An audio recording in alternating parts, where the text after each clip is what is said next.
talking today with Breyound Haywood of Lowell, Michigan, and the interviewer is James Smither of the Grand Valley State University Veterans History Project.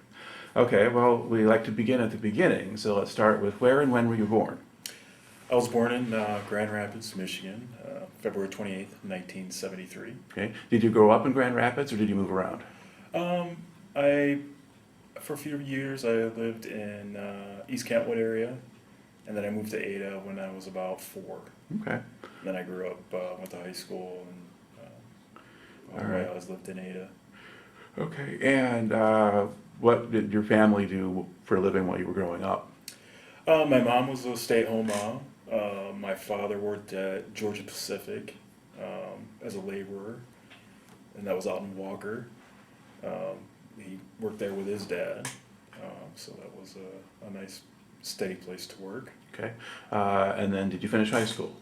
Yes, I did. I graduated from Grand Rapids Christian in 1991. Okay, and what did you do after you got out? When I first got done with high school, I was going to go to Grand Rapids Junior College, but I signed up for classes and I never went. Okay. And so I kind of worked at a Brandywine restaurant in East Grand Rapids for a little while, and then I decided that I really didn't want to do that. So I had a few of my friends were fans of the Grateful Dead, and a couple of us bought a RV, and before they left, it was going to be like, hey, put in $1,500, we're going to go follow around the Grateful Dead for a while, and I kind of went in the opposite direction and joined the Marine Corps later.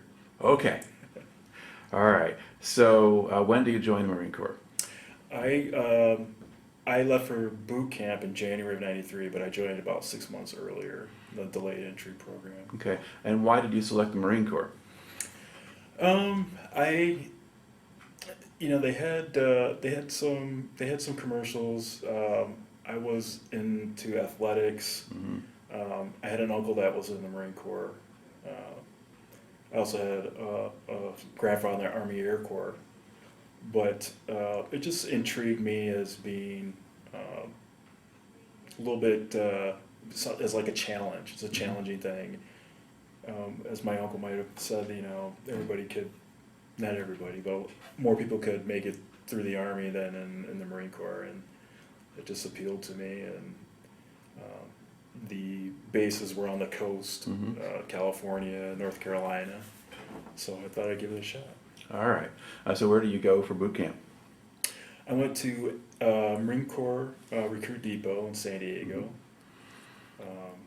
Usually we would have decided the Mississippi, we would have gone to North Carolina. I think. Well, Parris Island, South Carolina to start with, yeah. Right. But I went to, it was probably a numbers thing. And so I went in January to Southern California. Okay. Now, when I talk to people who went out there in the Vietnam era, there's a particular pattern or sequence that normally happens with what time of day they arrive and showing up at boot camp and so forth. So take us basically from Michigan to San Diego. How do you get out there? Well, we took a bus to Lansing, where they had the military and processing station there. We stayed a night there, and then the next morning, provided you passed all your physicals and all that, we got on a plane and flew out to the San Diego airport. So were you on a regular commercial flight at that point? Yes, it was a regular commercial flight, and I remember I had the envelope with all the people's names in it, and I had to take a roll call on the plane, and that was... How do you figure you got that job? I don't remember. I think it just got handed to me. I might have been the older one because I was like 19. Yeah. All right. So what time of day do you show up in San Diego? It was daylight. I don't really, they were 3 hours behind us, so Okay. it'd probably been afternoon. Okay. And did they take you right to the depot from there? That's a little blurred. I remember, yes, getting on the bus. At first, everybody was very cordial, and then once you got on the bus, it was the start of boot camp. So what happens then? Well, There's a little, the voice gets elevated a little bit, and there's the sense of urgency starts to get installed in you then. Okay. And now, my understanding is that the depot is pretty close to the airport. It is. Yeah, in the Vietnam era, they drove you around in circles at night for a while before they took you there. But did you just get to go straight in? Yeah, we went straight there. Okay. One thing I will remember is while at basic training, anytime a plane took off, they would, if we were outside, they would stop and make you scream out so you couldn't hear the airplane any longer. All right. Now, what kind of reception do you get when you arrive at the depot? It's, it was very fast. It was like, here's this, here's that. We went to a reception area for a few days, waiting for probably enough people to form a platoon. And there wasn't much instruction going on there, but it seemed like there was always some manual labor that needed to be done. Okay. Now, the guys in earlier years talked about coming out and they rushed off of a bus and they stand on yellow footprints. Yes. Oh yeah, yellow footprints. Yes, they did that then, and that was kind of an intense thing. That was like, okay, yeah, I'm really here and I'm really doing it now, and this is it. And are they yelling at you the whole time? Or? I do not remember yelling when you're on the footprints, but before and after, absolutely. Okay. All right. And so but how many days do you think you're hanging around before training actually starts? It was probably about 4 days, I think, for us. Like I said, I think they just had to get enough people for a platoon to start. All right. And so once things start, now what happens? Well, I mean, first thing is you have to learn how to get up right when the light comes on. As a teenager, making your bed's not a big priority. And I just remember that was one of the things that, one of the first things they did is to teach you to make your bed. Mm-hmm. And if you didn't do it right, they would tear it apart and you could start over. And you never want to be the last one finished. Mm-hmm. Okay. And what kinds of things are they actually teaching you when you're first there? When you're first there, they teach you about the rank structure. They teach you a bunch of acronyms. They teach you how to march, how to properly do a pull-up and sit-ups, and how to properly wear a uniform and shave and those sorts of things. Okay. And what happens when you mess up? When I was in boot camp, you got extra physical fitness things to do. They would yell at you to reinforce whatever they were telling you, to kind of try to instill that in there. But most of the time it was push-ups and those sort of things. Okay. What kind of people were training you in terms of how old were they? What kind of backgrounds do they have, to the extent that you knew anything about them? Right. These in the Marine Corps, they were fairly young drill instructors. They ranged in the ranks from E4 to E6 mainly.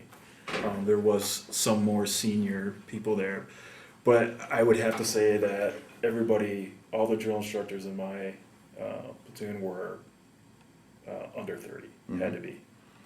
Okay. And did they have a kinder and gentler approach than what you saw in the movies? No. A full metal jacket would probably be an accurate representation, but only there would have been 4 of them instead of you see the one primarily. Yeah. You saw a couple others, but from day to day you would have 3 to 4, and then the senior drill instructor, and they made it plain to you that you didn't want to see him actually out there starting to train, because that meant that you guys were messing up. Mm-hmm. All right. Now, how long is the basic training? It was about 3 months. Okay. Now, does it get more sophisticated as you go on? Do you get into weapons training or other things? We do. The first month was a lot of physical fitness, marching, just basic instruction, first aid. Second phase was weapons qualifications, and you go out and do field exercises, stay in the tent, do the marching up the hills. So there was a lot. Second phase was a lot more hands-on and outside. Mm-hmm. And then is there a third phase after that? And the third phase is, so the first phase is at the Marine Corps Recruit Depot. Second Right. phase is at Camp Pendleton for us. And where's Camp Pendleton relative to the depot? It's about 50 miles north. So you got to take a bus and see people on your way up, which was, Okay. All right. So you have 4 weeks at Camp Pendleton, and then the last part, is that back at the depot again? it was back at the depot. That was more like polishing up the skills that we learned and graduation. Okay. Now, how easy or hard was it for you to adjust to life in the Marine Corps? It was fairly easy. Like I said, some people didn't have like an athletic background, maybe had a disadvantage, because that was probably the hardest thing that people had to adjust to was being able to be physically fit. Once you got that out of the way, it was easier to work on the other things. Okay. And did people have trouble with the discipline, following orders, or? There would be, but they were trained really well. And I mean, we had, I don't know, out of 50 or so, I mean, we maybe had one that just couldn't cut it because of just couldn't handle that. People telling you what to do all the time. And were there people who dropped out or got hurt because of the physical stuff? There was. I had a friend of mine I later met. He actually went in a month before I did, and was injured for about a month, and then ended up joining us in the end. I got injured for a couple weeks, but I was retained, so I didn't get recycled, which was great. So you were far enough along that they thought you'd be okay, or you had time to catch up, or?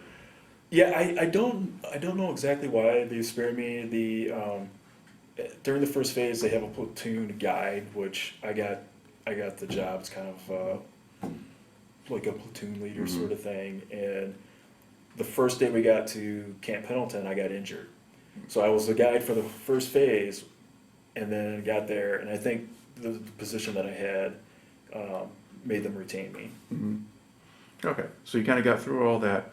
So you have 12 weeks now. At this point, I mean, had you picked a specialization for yourself, or do you wait for them to tell you what you're going to do? Right. When I went in, you had to pick 3 things.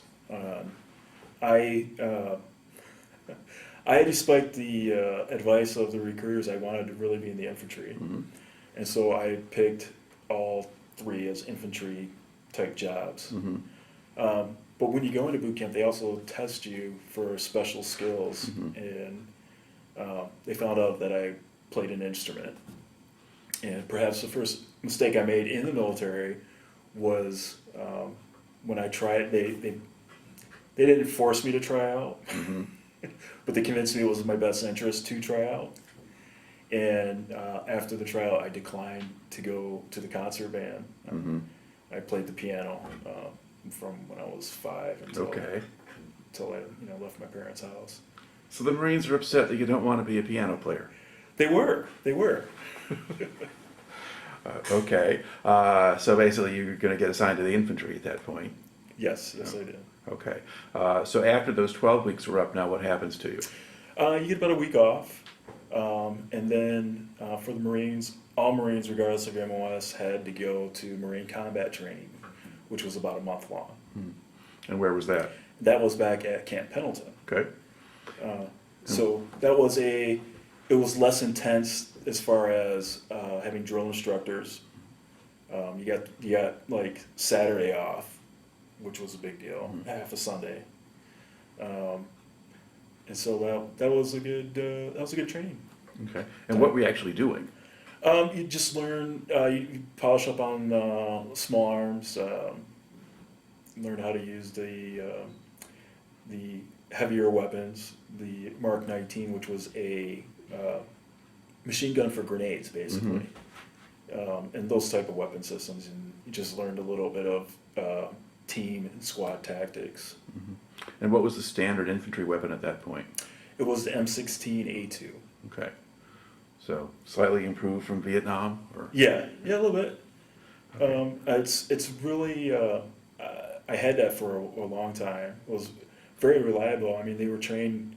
You know, the average Marine could hit a person from 500 yards away. Mm-hmm. So without any assistance devices on the weapon itself. So that's pretty good, I think. Mm-hmm. All right. So how long does the combat training go on? It's about 4 weeks. Okay. And then do you get assigned to a unit from there?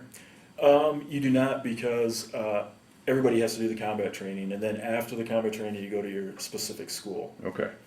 In my case, it was across the street at the Infantry School, which is basically the same thing as Marine combat training, but twice as long. Mm-hmm.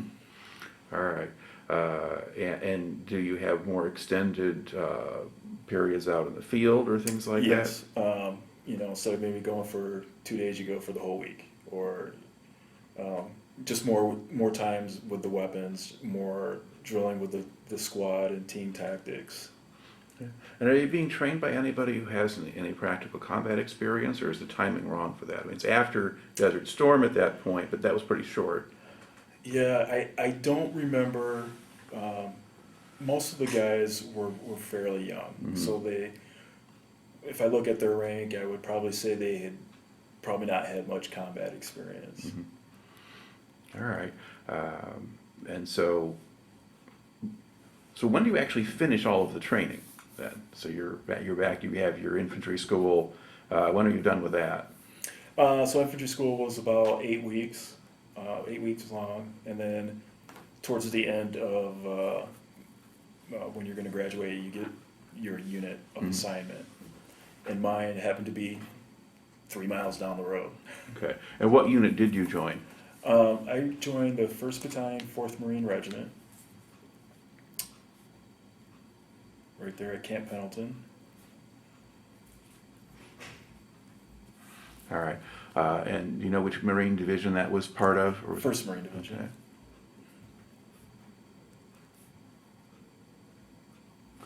Okay. And what were they doing at that point? That particular regiment that I was in, we had 4 battalions, and they would train through a cycle. So we would be deployed to Pacific Ocean area and Middle East. Mhm. So while one unit was going out, one was coming back, one was in full training cycle, and the other one maybe was in a recovery cycle. So between the 4 units, one of us was always deployed. Okay. And so where was your battalion in the sequence when you joined it? See, I got there in early '93, so it was probably 6 months before I deployed for the first time. Okay. I guess So they were in the train up cycle. All right. Just for clarification purposes, because you originally gave me, you said you enlisted in June of '93. Did we? January of '93. January. That was it. Okay. There we go. That works better. Okay. All right. Okay. And so that time there when you're on the base, what's daily life like? Daily life is you wake up about 6, you go to breakfast, you come back and you do physical fitness. And from there, depending on if there's any administrative requirements for the company that you're in, you're going to start working on that. But being in the infantry, a lot of the time you're going to go and you're going to do physical training twice a day. Mm-hmm.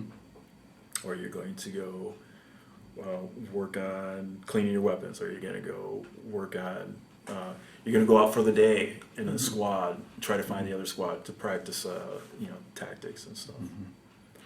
Do you ever participate in anything that the trainees are going through, or is that a separate cadre that does all that? It is separate. They don't like, at the time when I was in, they didn't like to mix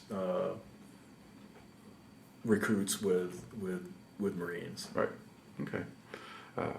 Is there a point in the process where you go from being a recruit to a Marine? Yes, and that would have been in the third phase of boot camp. They made a big thing is, this recruit requests permission to do this. Mm-hmm. And then when you're in the third phase, you're not doing that any longer. All right. So now you are there with them for a certain chunk of, and then you're living on the base. Do you get liberty or whatever? Can you go off base? Right. So unless you're going out in the field overnight, then it's almost a 6 to 6 job. Mm-hmm. So by dinner time, usually you wouldn't have anything else you'd have to do unless you had to stand watch somewhere. Mm-hmm. So yes, you would have liberty every day, and usually on the weekends, unless there was training that had to be done. Mm-hmm. Now, are you far enough away from things at Camp Pendleton that it would take some effort to find something to do if you left the base, or? No, Oceanside. They had a bus system. A lot of the guys didn't buy cars when we were there, but they had a bus that would go to Oceanside and San Clemente, Mm-hmm. and then you could take the train to San Diego if you wanted to. The Amtrak train. Yeah. Which I guess would work on the weekend, not so much overnight. Right. Yeah. Yeah. Absolutely. Okay.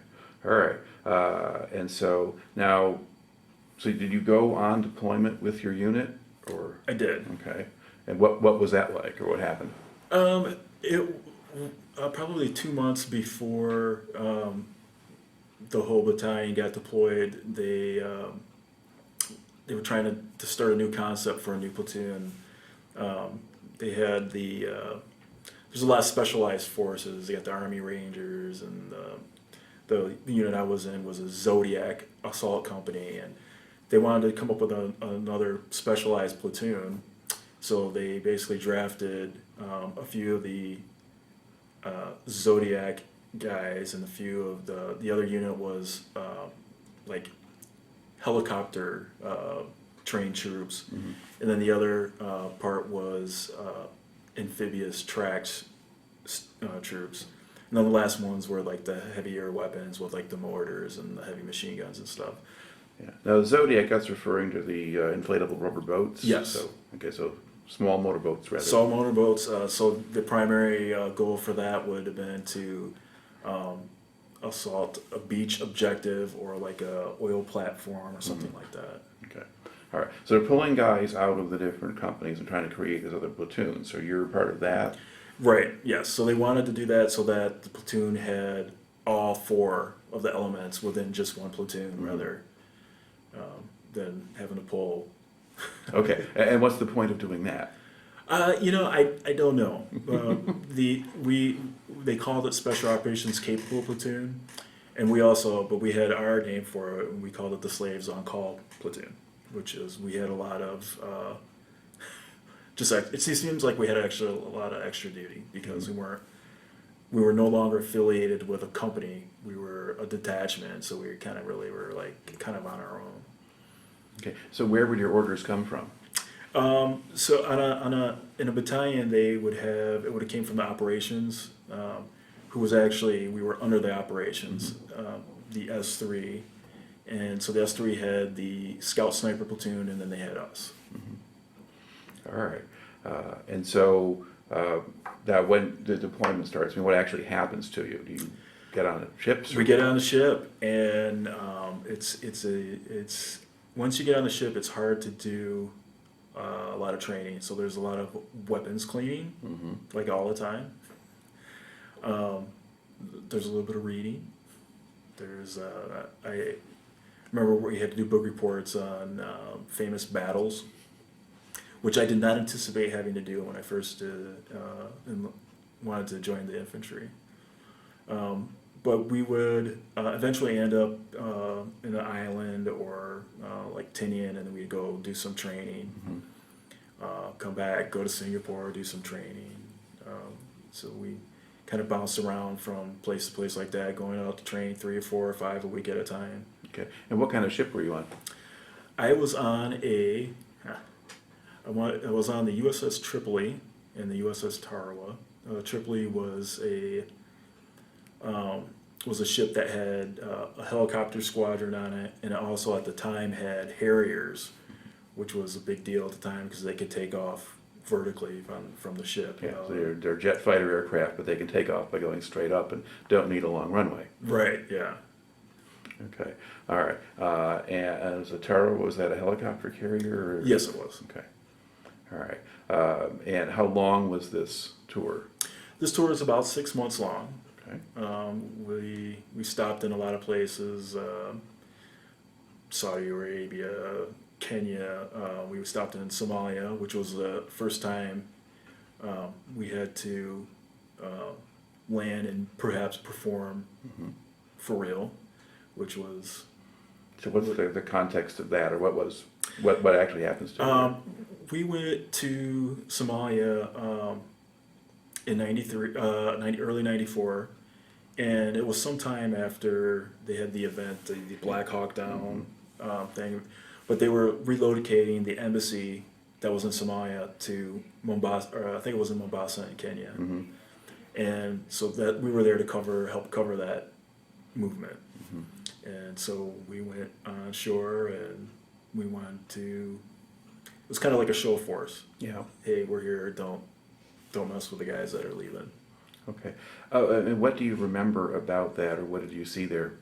I remember that we were instructed that the bandits, Somali bandits is what they call them, would likely try to use civilians as shields, and we had specific rules of engagement then. And I also remember we went to a place, I don't know exactly where it was now, and we had to dig in, anticipating seeing some of these guys. Ultimately, we never did, but digging in and making a fighting hole for the first time for real was pretty intimidating. All right. And then did you get to go ashore any place where you were on your own? So did you get to tour or anything? Oh, absolutely. We got time off in Singapore, and Phuket, Thailand, and United Arab Emirates. We stayed in Mombasa for about a month, so it was almost every day for a month. We went to Saudi Arabia, Jordan. And were there rules that you're told here what you can and can't do when you go into these places? Oh, absolutely, absolutely. A lot of the Middle East countries, they talked about they were dry, as in no alcohol. If you want to drink beers and stuff, you could do that like right in front of the ship. They had like they called it a beer garden, and you could stay there. But they said if you went and you had drinks like that, they didn't want you to leave. They didn't want you going out and into the town, and they didn't want you to develop pictures in town either. All right. Did they tell you not to talk to their women or anything like that? I know that would have been something, especially in the Middle Eastern countries. Yeah.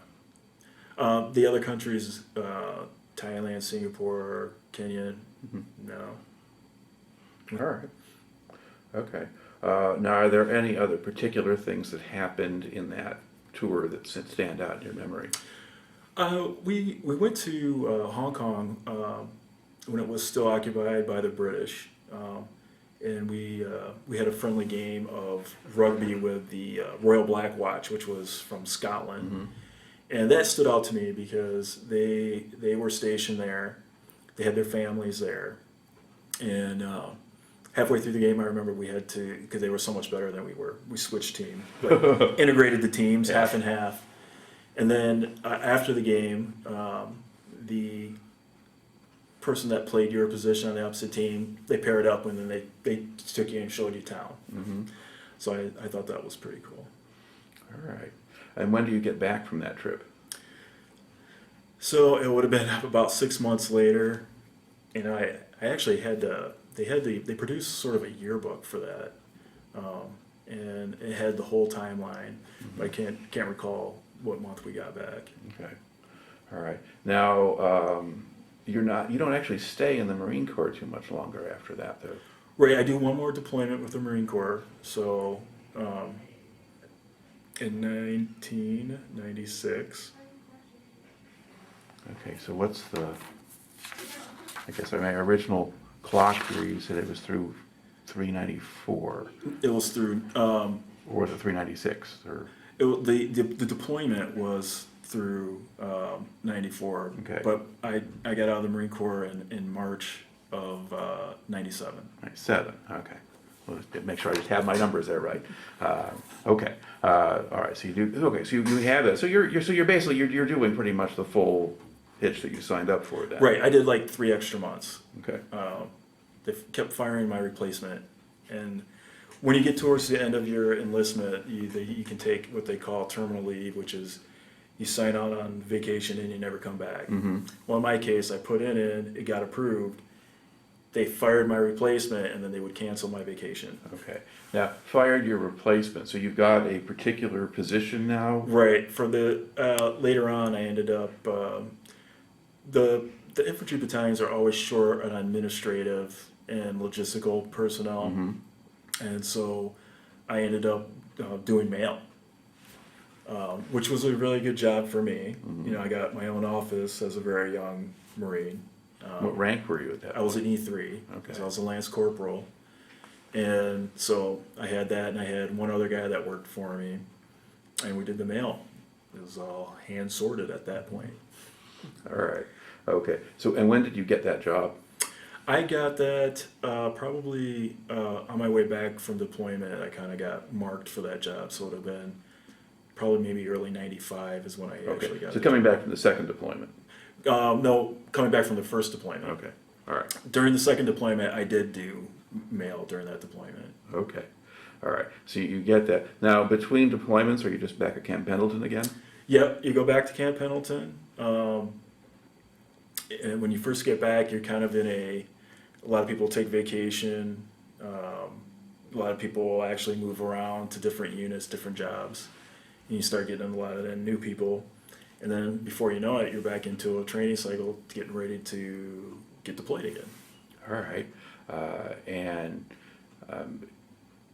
is there any difference, aside from having sort of you get the mail job in terms of otherwise sort of your daily life, for your second stint there at Camp Pendleton as opposed to the first, do you see things any differently than you did before, or? Yeah, it was a very big difference from being in the infantry than to being in one of the staff sections. It was a lot less intense, especially with the training, because the infantry guys were going out doing training. I was doing the mail that day, and the next day, and the day after that. So my job got more monotonous, more predictable. You know, had a very set schedule, where the other guys had that more training and spur of the moment lifestyle there. And so, were you happy with the change, or did you miss some of the rest of it? I actually did. I liked the change. I liked having a more predictable schedule. I like taking a shower every night. So. Okay, so that was all right with you at that point. Okay, and then now you get a second deployment. All right, and does that follow pretty much the same system as the first, or are there things that kind of stand out that are different? It's pretty much the same. I mean, we had some interesting layovers with some operations that we had to do. Also, my second deployment, we were supposed to go to Australia, but we ended up getting diverted to go to the Philippines, which worked out for me because my uncle lived there. And so halfway around the world, last minute stop, I was able to say, hey, I'm going to go to my uncle's house. And so that was really big for me, being able to, been away from home for so long, and then just happened to go someplace where I have relatives. It was pretty cool. Yeah. All right. Where else did you stop in that tour? So that tour, a lot of it was the same. So Kuwait, Saudi Arabia, Djibouti, the east coast of Africa, Bahrain, a lot of countries in the Gulf again. Yeah. Oman and Thailand again, Singapore, the ones that stood out right now. Okay. Now, when you go ashore in different places, how do the civilians or people around seem to view you or treat you? Well, most of it was actually pretty good because we were restricted to certain areas. And they treated us well because we always were cooped up and a lot of people wanted to spend a lot of money. So they treated you very well. All right. And now, were there some places where you'd kind of go off on your own or be less restricted? Pretty much when you get outside of the Persian Gulf, just about any of the other countries we went to, China, we went to Hong Kong and Singapore, Thailand. I mean, we'd still have like a zone that we could go in, but as long as you could say, hey, I'm going to the Holiday Inn in Phuket, Thailand, and they would say, okay. All right.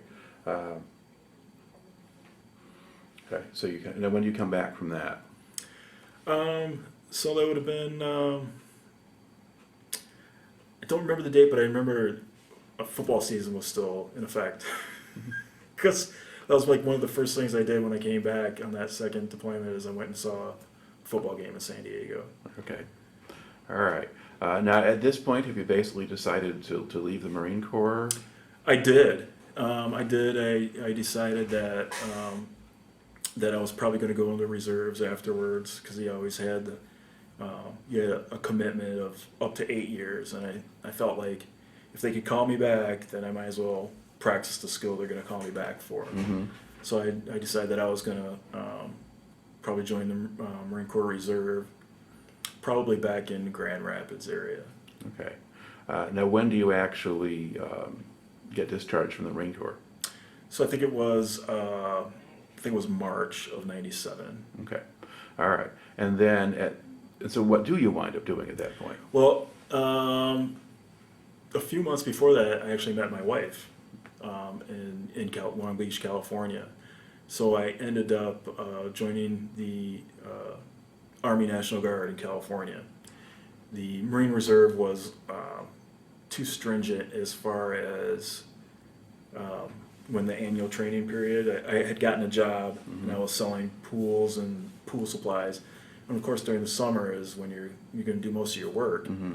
And I remember the Army National Guard was going to be more flexible with the summer training, saying you can do it in the spring, you can do it in the winter. So you join the Army National Guard. Now, do you have to now get Army training? no, but I should have. There's a lot of terminology and customs, and just it's different. There's some similarities, but it was a learning curve. They were used to that because the Army Guard is made up of all kinds of different people. People in the Navy go in it, people in the active duty Army, Marine Corps, whatever. It's mixed, so I think they have a better understanding of it. Unlike when I went to active duty for the Army a few years later, it was a bit that terminology block manifested itself pretty much there. Okay. And so where were you living in California at that point? I was living in Escondido. I was living south of Camp Pendleton. Okay, but still in the San Diego area. Yes. Okay. So I know where Escondido is, but okay. Yeah. Okay. And then, so how long do you just stay with the Guard unit then? Let's see. So that was probably about a year. And then when I was getting married, I needed to get a better job. So I was looking for jobs, and I ended up coming back to Holland, Michigan to work for Prince Corporation. And so I transferred to the Michigan Guard, Army Guard, back to the infantry. Okay. All right. And so when do you get back there? Let's see. I got married in 98, so I would have to say it would have been about September of 98. Okay. All right. And then it's not too long after that that you wind up active duty in the Army. Mm-hmm. So how does that happen? Well, it happened a couple of ways. One is my wife got homesick for California, and when I was looking to get jobs out there, I really didn't know where to look as far as getting a decent job. But I knew that they had some Army bases around, and so I went and I looked, and they had one that was in Fort Irwin, which was about 2 hours from where my wife's family lived. And so I said, if you want to go out to Fort Irwin in the desert, I'll do an enlistment there. And so that's what I did. Okay. Now, when you go out there, now are you infantry or something else? I am in transportation now. Okay. So I had to go back through Army training, and this is where the terminology difficulties came into play. Okay. So what happened? So my first day that I showed up for Army training, in the Marine Corps they did not have drill instructors at schools. The Army at the time had drill sergeants at basic training and at the schools. So when I get there, I walk up to what I found out later was a drill sergeant. I told him, I said, hey, I'm looking for Alpha Company. Can you help me out? Where is it at? I'm in my uniform. He was in a physical fitness uniform, so I couldn't tell what rank he was or anything. And then he looks at me and he tells me to beat my face, which is a thing that they said at basic training in the Army. I mean, do push-ups. Push-ups because you do push-ups to touch your nose. I guess that meant beat your face. And so I told him, I said, look, man, if you don't want to help me out, just say buzz off or whatever. I was like, whatever.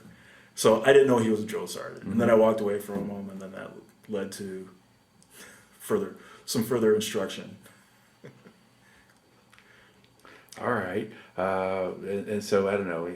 So how quickly did you adjust, I guess? Probably, it was like that for the first few days, and finally I spoke to the senior enlisted person, the first sergeant, and I said, look, I was in the Marine Corps, I'm in the Army now, I don't know, is there like a book or something, is there something that I can get, because there's all these terms, I just don't know what they are. And when I ask, people look at me like I'm retarded or something, and because they see that I have a certain rank, and they say, there's no way you can get that rank and not know these terms. Right. So he worked with me for about a day or so and gave me a list of terms, and from then on, it got better. Yeah. All right. Did you make peace with the original drill instructor, or just not see him anymore? Yeah, I didn't really see him that much anymore, but I'm sure he found out the whole story there, or the rest of the story. Paul Harvey might have said. Yeah, because you really were the new guy, but not a kid. So right. Okay. So what rank are you at this point? I was a specialist in E4, and so when I was in the Marine Corps, I was a corporal, which was considered an NCO, and in the Army, an E4 is not. Yeah. And so it was a little bit of a pride thing to take the step down, even though it was the same pay. Yeah. And then when you switch over like that, you kind of start from day one as being an E4 again. Now you're an E4 with 1 day of service. So, but it was still all right. Okay. Now, what unit were you with now that you're on active duty? I was with the 11th Armored Cavalry Regiment, and I was in the Supply and Transportation Platoon. So we had vehicles and supplies that we take out to the troops that we're training. Okay. And what kind of vehicles did you have? They were like the military's version of like the semi trucks. They would haul tanks. We had a platoon that hauled tanks. We had a platoon that hauled water and fuel, and we had ones that had these trailers that had like showers. It was like the whole trailer was like 8 showers in it, so it was pretty neat. All right. And where are and this is at Fort Irwin. Fort Irwin is it's a national training center. It's in the desert. Units would come out there for about a month at a time, and the training unit there, we would do 10 training cycles a year, and then we'd get Christmas time off, and then 1 month in the summer you would have where you wouldn't have any units in for training. Okay. But is your regiment based there, or? Yes. Okay. So that is your permanent base, and other people come through and train there. Yes. Okay. All right. And how did that assignment work out? It was okay. The job wasn't bad. Once again, because of I was in a transportation unit this time, they were also short on administrative people. So they found my background, and I was with a transportation unit for like 2 weeks, and then they put me in the orderly room where they did administrative stuff. Yeah. So your mail clerk time came back to haunt you. It did. But once again, though, this was better for me because of I wasn't doing the grunt work anymore. So you're not going out in as many exercises, or Right. and you have a more regular daily schedule. Absolutely. Okay, so you can have like a grown-up job sort of thing, Yeah. or whatever. All right, okay. Now, you're doing this when 9/11 happens. Yes. So tell me what happens that day and afterward. So the day before 9/11, 2 days before 9/11, I was on leave. My wife had to have surgery, so I was taking care of my wife. She's on medication. She's up half the night. Yeah. And so in the morning, she's out on the couch, and she said, the Pentagon's on fire. And I said, that's nice, honey. Let me turn the TV off. Because at that point I hadn't heard anything yet. Yeah. But it was about a half hour after that, I got a phone call saying, I know you're on leave, but you can't leave the base. And then that's when we found out what was happening. Were you living on base at that point? We were. We were living on base, and they closed it down. So anybody that was off base could not get on, and anybody that was on base could not get off. Very quickly, I think the next day or two, I know that, I don't know if they canceled school for a day or not. But I remember when the kids went back to school, they were being escorted by soldiers, with weapon systems. And they were doing extra patrols in the streets of the neighborhoods that we lived in. They doubled or tripled the guards on the perimeters of the base. So it was an intense time. Okay. Now, does the operation of your unit change at all after that, or do you keep doing what you've been doing? We kept doing what we were doing. But shortly after that, let's see, when did I get... When we started to go to Iraq, a platoon of mine got pieced together with some other transportation units, and then we went to Iraq. Okay. So did you go to Iraq with them, or did you send them and stay there? I went with them. Okay. All right. So but before I got sent, one of my jobs was I was the nuclear biological chemical advisor. Everybody hated that guy. Nobody ever wanted to do the training with the gas and this and that and the other thing. But instantly overnight, I became the most popular guy there. Hey man, can you take a look at my mask? I just want to make sure it's working properly. Am I doing this right? But I got reassigned to a transportation to be like a driver, and that's what I went over to Iraq as. All right. Now, what kind of preparation do they put you through before they send you to Iraq? Well, for us, our whole training at the National Training Center was prepared for something like that. Okay, That's yeah. why You're in desert conditions. you're in desert conditions. That that's what you're preparing. You're fighting, a simulation war. So, in retrospect, our units would have been the best units to send because we've been training for this 10 months out of the year for every year. Okay. Now, do you go straight from Fort Irwin out to the Middle East, or do you join other units somewhere else? Or We what? did. We joined 3 other platoons in Colorado for about a month and a half, and then we arrived in Kuwait on April Fool's Day of 2003. Mm-hmm. And then shortly after that, we were running back and forth in Iraq and Kuwait and All right. other places. So by the time you got there, the invasion had already started, right? You were already Right, and in Iraq. our equipment. We were supposed to be there earlier. We were supposed to go through Turkey, and somehow that deal didn't go through. Mhm. And then they rerouted our stuff to Kuwait, and then so we had to fly to Kuwait and catch up to our equipment there. Okay. And then do you leave Kuwait right away, or do you stay or train there for a while first? We were there maybe not more than a week, Okay. and we were taking tanks and moving equipment. When we got there, it was I consider it to be a little disorganized because they would send us out with some tanks to go somewhere, and then when we get there, somebody in a position of authority would say, "Hey, can you help us out with this?" Mm-hmm. And then we do that, and then we get another place, and then a position with some authority can say, "Hey, can you do this?" Okay. And so it was kind of that whole deployment was pretty much like that, where you get somewhere and then you were just, it could have been Marines, it could have been anybody, and you would help whatever they needed, and then when nobody asked you for any more, you went back to your original base or wherever we came from originally. And Right. sometimes that would be a week, sometimes that would be like a month. Okay. Did you have a permanent base? We did, and probably like 2 or 3 months in, we had a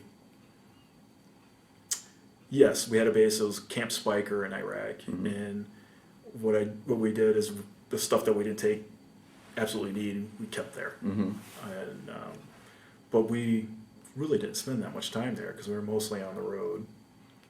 Okay. And so what, were you in the area up and around Baghdad, or were you farther south? We went all the way from the port in Kuwait all the way up to Tikrit, where they found Saddam. yeah, and we even went up to Mosul. Mm-hmm. So we went all the way to pretty much, I'm sure, the border With Syria? Yeah, so you went through Anbar province too. Then. Yes. Yeah.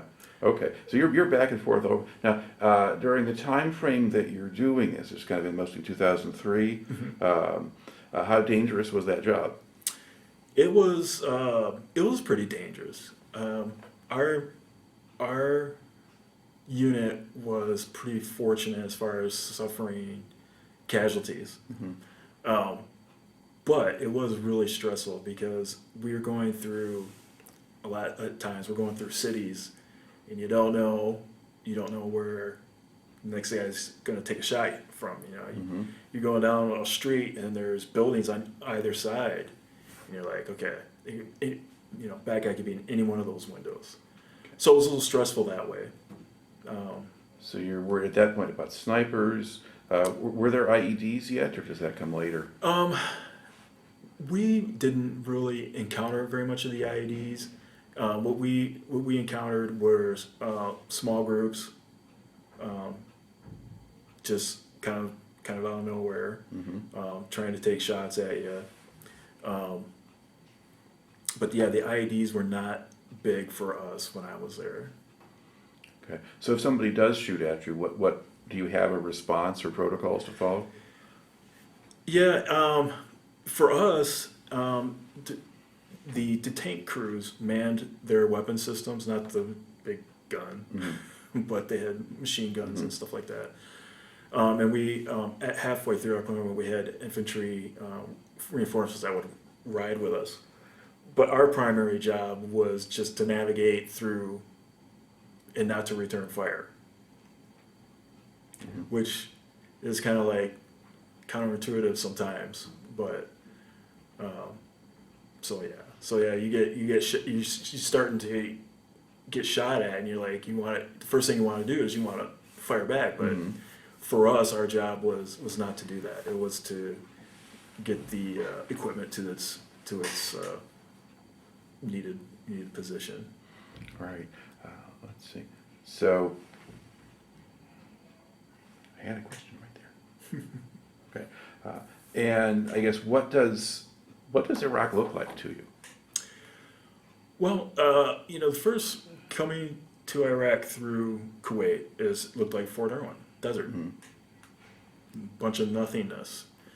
Then you start getting towards some of the cities, and the first thing I notice is the signs on the highway are in Arabic and they're in English.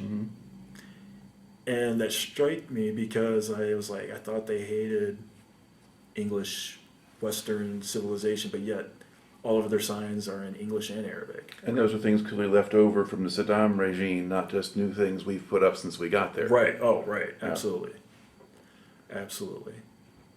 All right. Now, were you pretty much at a distance from the Iraqi people just because of the nature of your job? No. I mean, you're going through towns, and unfortunately, sometimes they would try to interfere with operations. When I first got there, people would see kids in tattered clothes and be like, "Oh my God, slow down, slow down their convoys." And once you slow down, the adults would jump out from somewhere and jump on the back of your truck and try to steal anything that wasn't ratcheted down properly. And that was hard for a lot of us to get over that, because it was a tactic they were using to just try to steal stuff.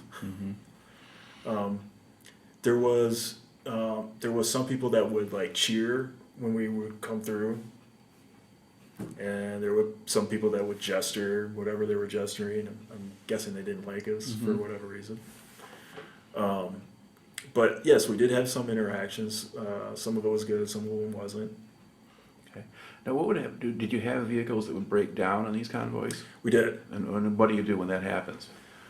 So on a convoy, we would, if you had eight pieces of equipment, you'd have maybe 2 or 3 extra that were empty to what we called self-recover.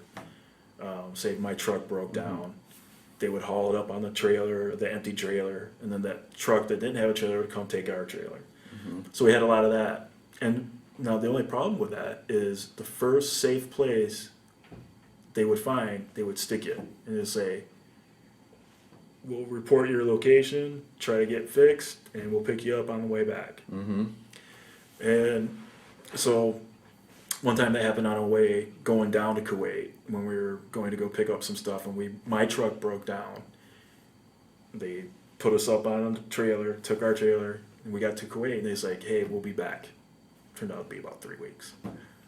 But at least they left you in Kuwait, not on some small operating base in the middle of Iraq. But we did get left at a small operating base in Iraq, though, too, which was kind of like, it's like, wow, it's like, you felt by yourself, but there was other U.S. forces there, different from, our unit, but, they still took care of you. They still fed you and helped to get your vehicle going again. And how long do you think you were in Iraq? I was there for about 6 months. Okay. Now, did the situation seem to change at all while you were there, or were you just doing the same thing at the end as you were at the beginning? I was doing the same thing.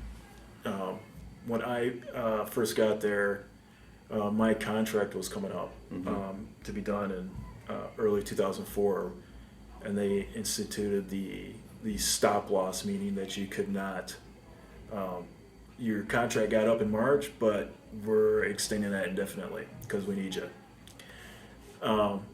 About 5 months into my time in Iraq, they said, you can leave now. Okay. So I was there for about another month, and then I came back home. Okay.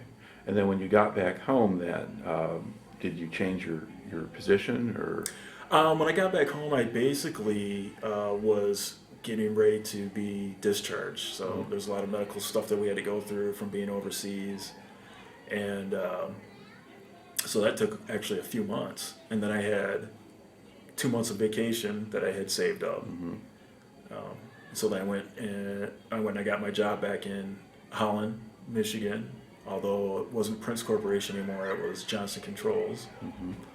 And I ended up coming home. All right. This tape is about up, so we're going to pause here and reload.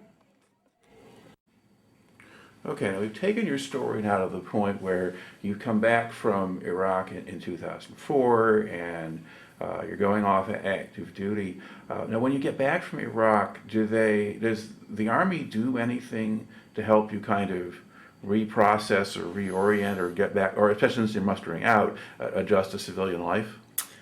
At that point, I came back individually.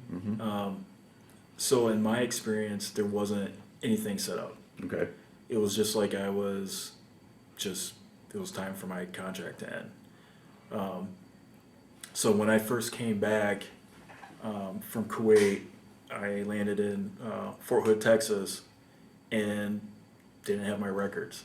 They were like, and I was like, well, yes, that's because I'm from Fort Irwin in California. Yeah. And they're like, well, we're gonna send you to place in Colorado where Fort Carson? Fort Carson, yes, thank you. We're gonna go to Fort Carson. We're gonna send you to Fort Carson because that's where you deployed from. And I'm like, okay, I wasn't from there. So when I get to the airport with my ticket to Fort Carson, the airline that I was on was going to charge me for my excess baggage. It's like all my combat deployment stuff. Well, I've been gone so long, my ATM card expired, and I wasn't able to get anything. So I missed the flight. And long story short, I ended up couldn't get a hold of my wife initially. I got a hold of my mom, and I got a flight on Southwest Airlines. And I didn't go to Fort Carson. I flew to Las Vegas and had my wife pick me up. So I went straight back to Fort Irwin. So talking about reintegration or getting you ready, no, they were not ready for anything for me. I mean, they wanted me to go to a place I wasn't even stationed at. So I came back to Fort Irwin and I was there for a few months and then I checked out. Okay. And so now you're going back to Michigan again? Yes. Is that basically because that's where a good job was, or? Yes. With the I forget the particular law, but I had not quit my job. I said I'm going on active duty. So they have to by law give you your job back within a certain number of years. What was nice about that is I got all the raises that I would have gotten if I was there. Seniority and all that. So that was nice. And so we moved back. I took a break for about 6 months from the military. And then I was like, you know what? I'm like almost halfway through. Let me at least go in the reserves or the guard or something to get the 20-year retirement. Okay. So I did that. I went in the Michigan Army National Guard as a paralegal working in the JAG department. And about 6 months or so, 8 months or so after that, I got asked to apply for a full-time position. And I said, you know what, that sounds like a good idea. So I did it.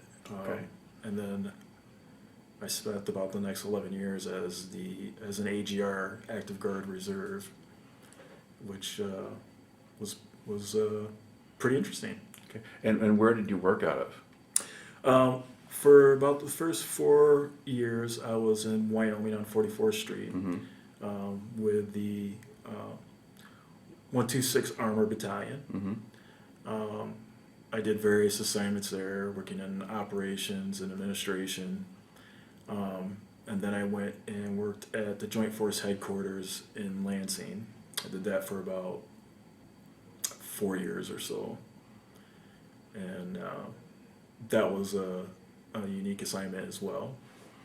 And then right before, I'm going to back up a little bit, about my third year with the 126 Armor, we got deployed to Iraq and Kuwait again. Okay, so did you go with them? I did. Okay, yeah, we should be talking about that. And that was, I went in a staff position.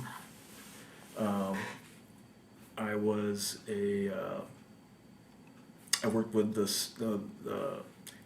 as a safety. I was like the safety non-commissioned officer. So I worked with an officer, and his job was because the IEDs now were big. And his job was, all the convoys going out, he was checking the electronics, making sure, basically they had devices that if you were going over an IED and they were trying to remote detonate it with like phones, it jammed all that stuff so that it wouldn't explode until you got past it. And so his job was to make sure the electronics were working. And part of my job was to make sure that the soldiers would actually wear their protective gear. So how could I do that if I didn't go with them? It was really hard. So sometimes I did what I call ride-alongs. Okay. And just as, all right, here's the guy that's going to tell on you if you're not wearing your stuff. He's here with us, so everybody wear your stuff. So where did you spend most of your time in that tour? I spent most of my time in Kuwait. We were a few miles from the border, and our guys were going back and forth all the time. So you basically have kind of a permanent base camp there? Yes. And do you have buildings or connexes or tents or what? We had all that. Initially when we got there, I was in a tent with like a wood floor. And then we got the connexes. If you were a certain rank, you could use that. And I also worked with some logistics guys, and so in our logistics building, we actually had a refrigerator and a microwave, which was pretty nice to have that in the middle of the desert. Okay, and then how often would you actually go with the convoys? Not that often, because I had a meeting I had to do every week at Camp Pendleton, which was like the big permanent base in Kuwait. But I would go when either the boss said or I wanted to get out. Okay, and then how far afield would you go? I couldn't tell because when I went, I also had to sit in the back. Okay. So, So you didn't know where you were? I didn't know where we were really going. And, I mean, I would kind of listen in on the headsets, but we weren't going that far. I mean, we were going a couple hours, and a lot of times we were escorting supplies. So we just escort them from Kuwait, safe area, assemble it. Then we would escort them into Iraq, and then somebody else would take them to where their final destination was. All right. Now, were IEDs a problem on the stretches of road that you covered? Yeah, sometimes. I don't recall. Maybe a couple of times where our guys were involved in that. But we were once again pretty fortunate in that area. Okay, and there was probably less activity in that sector than there were in some of the others. You didn't have a lot of population around. Right. Yeah. Yep. But sometimes they had to go to the airport in Iraq, Baghdad airport, and those were some of the longer ones. Okay. Now, while you're out there in Iraq, and this would be really either to or Kuwait for that matter, how much contact did you have with home? So the last deployment, 2008, it was remarkably different than the other ones because I actually bought a cell phone, and I could call home when I wanted to. It was expensive, But they also had, at Kuwait, they had phone center. Mm-hmm. And they also had email. Yeah. At that point, that was something we didn't use before. Yeah. Now, how much did you use that yourself? Was it better not to talk to home too much, or? Did you... I didn't. I mean, I probably called home once a week, Mm-hmm. and maybe emailed once or twice a week. But yeah, you didn't want to get like you kind of wanted to keep it separate, Mm-hmm. because if you start talking to them too much, then the kid misses you, you miss the kids, and that sort of thing. So it's kind of tough to keep that, walk that line, I guess. Because you still got to keep your head in your own business over there. Absolutely. Okay. Now, let's see. Now, in total, how many times did you go to Iraq then? I went to Iraq twice. Okay, so this was so you went one tour, regular, and then one with the guard unit. Yes. Okay. All right. Now the second tour. I mean, now you're getting into a period when you had more IEDs, you had more insurgency, the surge thing had started or whatever. A lot of that. So there's a lot of news back home about people blowing up and getting killed and that sort of thing, and casualties being taken. But did your family worry about that, or do you have to reassure them that that's exaggerated, or? Yeah, I kind of downplayed, my level of activity or the unit's level of activity. You kind of really didn't talk about what you were doing, but I kind of, said, this is what my job is. This is what I'm doing most of the time. And I wouldn't necessarily say, hey, I just got back from Iraq, or I'm leaving tomorrow. Yeah. Hey, don't worry, I'm in Kuwait. Yeah, so Yeah. you have that going for you at least. All right. Now, how well did you understand at that point in that second tour? How much understanding did you have of what was actually going on in Iraq, or what the bigger picture was? For me, to me, it was actually irrelevant, because at my level, I wasn't concerned with that. I was just concerned with what my job was, and just doing that properly. And I'm sure I watched the news or whatever when I could, but whatever was going on, it really didn't matter, because it wasn't. As far as I looked at it, wasn't going to affect what I was going to do day to day until I was done. Okay. And are there other particular things that happened in that second deployment, or impressions you've got that sort of stand out for you?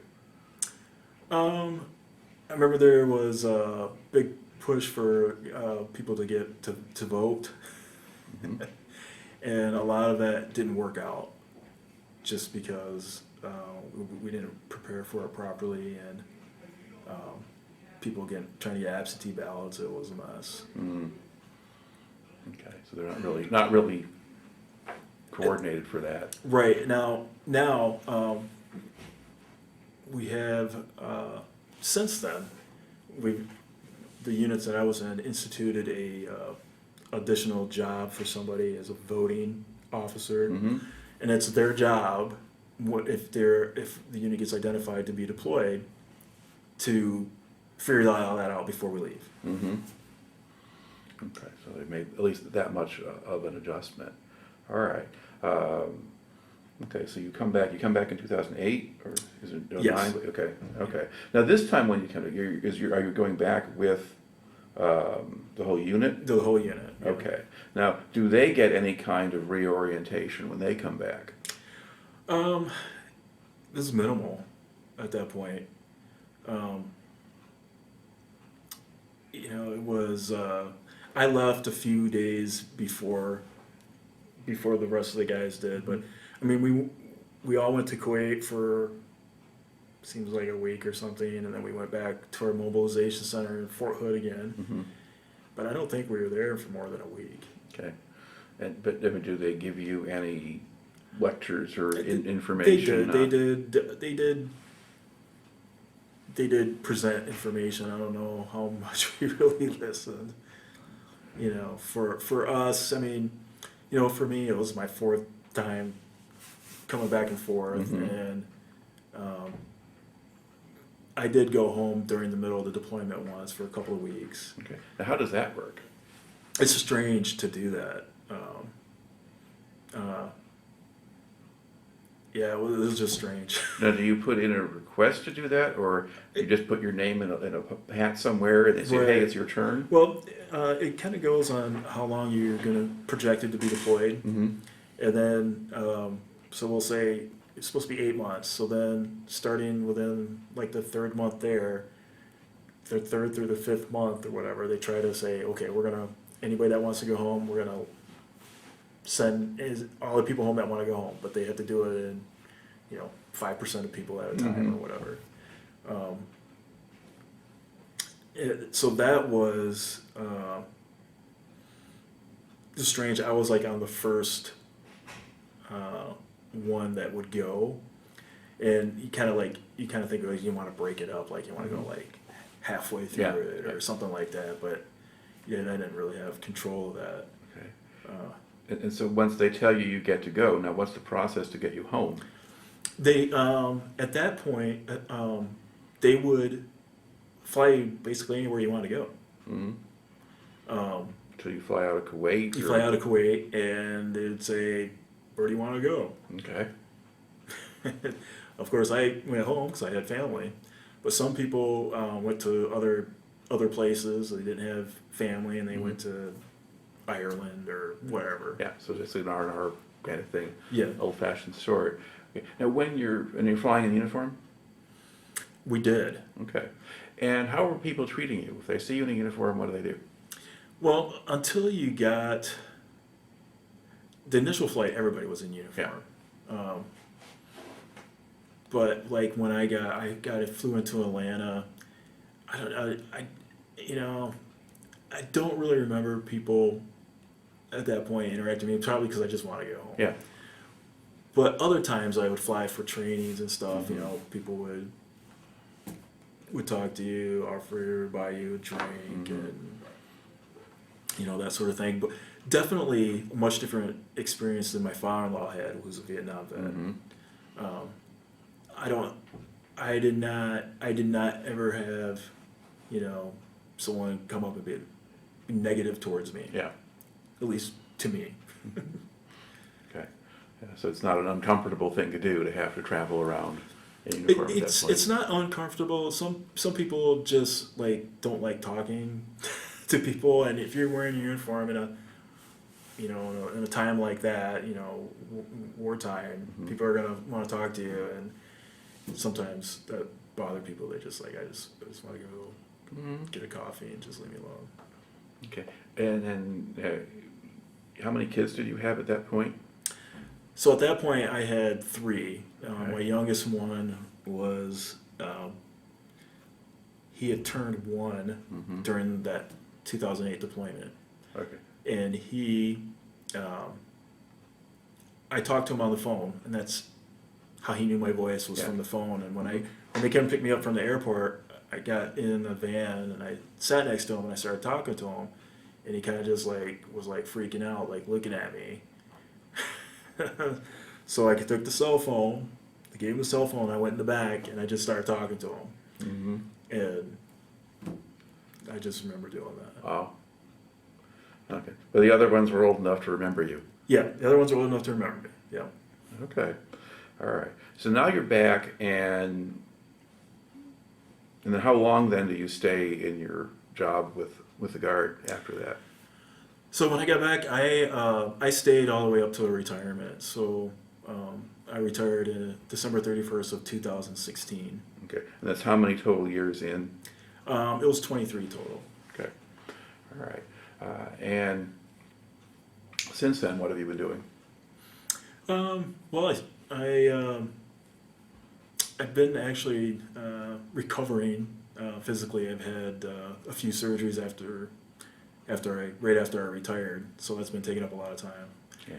Did any of those relate to the military service? Yeah, all of them were. Okay, so what happened to you? So my last couple of years, with being a middle 40s, you're kind of a bit older to be out in with the troops doing training and everything. So I tore my Achilles tendon, and I had broken my ankle, and I tore my rotator cuff and bicep muscle. So subsequent surgeries to follow up on those. But you changed your assignment though with the Guard, because you were with the Armored Battalion first, and then you kind of moved on to kind of more conventional staff positions. Right. But after that, I decided that I wanted to go back out with the troops. And so I did. I came back to a transportation unit. Okay. And that, in hindsight, was a mistake on my part. Yeah. You found out you were too old after all. Yeah. Okay.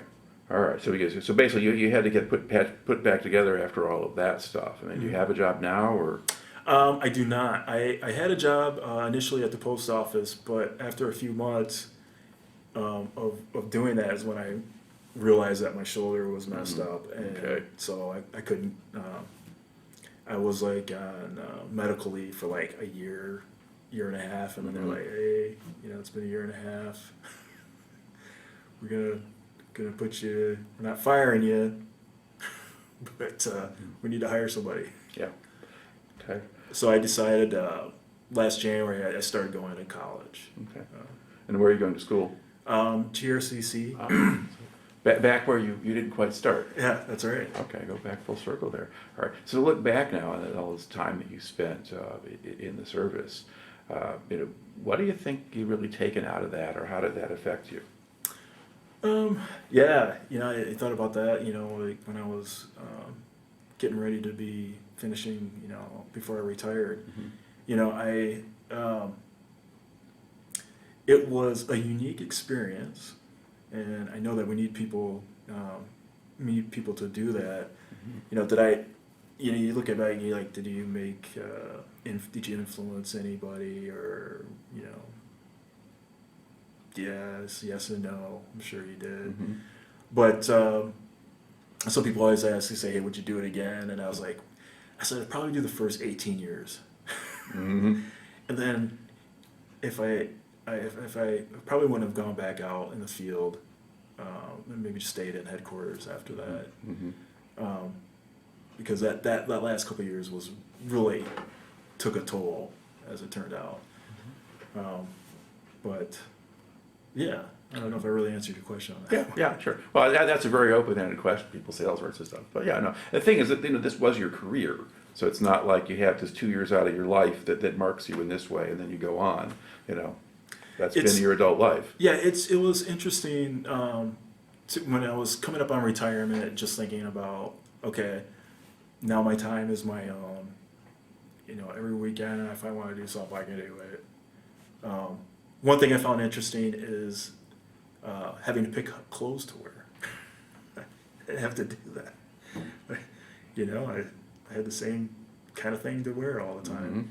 And I remember the months up to my retirement, like going and buying like different things of clothes, regular clothes. All right. Well, listen, you've done a good job for us. So thank you very much for coming in and sharing a story today. Oh, thank you.